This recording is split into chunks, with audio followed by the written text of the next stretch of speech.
हम एगो शिव गीत गावत रह सबके अच्छा लगे तो लाइक करम, सब्सक्राइब करम, कमेंट में बताएम कैसन लगल हमार गीत। हर हर महादेव, मैया पार्वती की जय। शिवाजी के आरी लागेला फूलवारी, उपजेला भंगिया धतूर।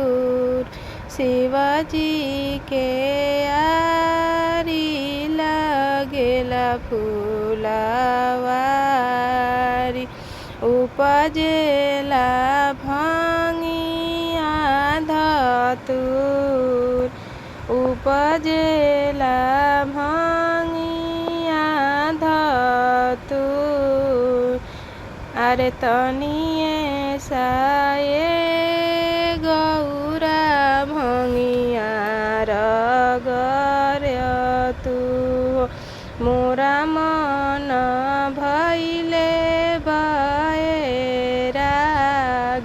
मोरा मन भैले बैराग।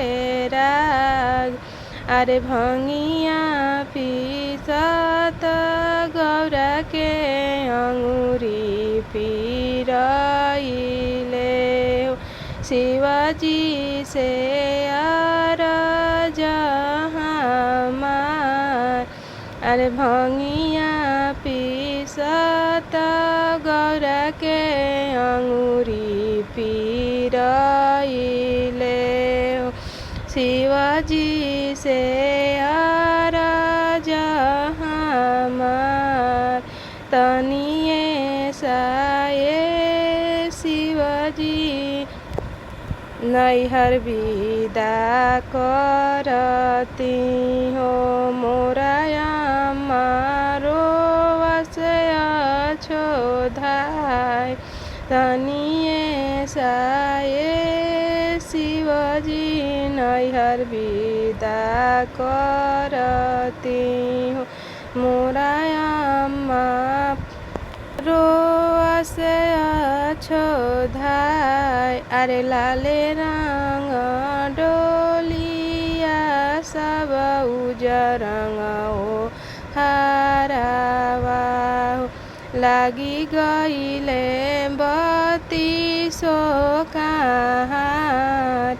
अरे लाले रंग डोलिया सब उजर रंग ओ हारावा, लागी गईले बत्ती सो कहार। अरे रुक रुक गौरा हो, रुक रुक कहारावा, रुक रुक गौरा हो, रुक रुक कहारावा। गौरा के छूटल बा सामान, गौरा के छूटल बा सामान।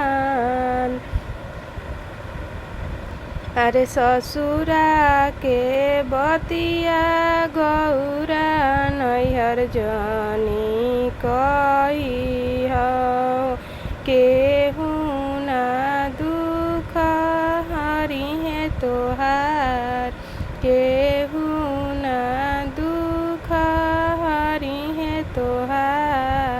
अरे आमा से कहबू गौरा कुपुत मरी जाइए, भाभी से कहलो ना जाए।